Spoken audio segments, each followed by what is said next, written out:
All right, so I got a call for a starter. All right, this is where the starter goes.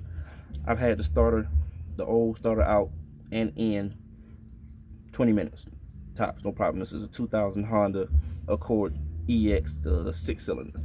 So in doing that, and you probably can see that a little bit better. In doing that, not even after I get it charged up and everything, and I go to start it, it starts to sound like a grinding sound, like metal rubbing metal, and this is what's happening.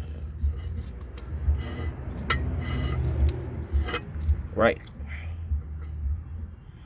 that fucking shit is loose. That's not supposed to do that. So we got more than a starter issue here.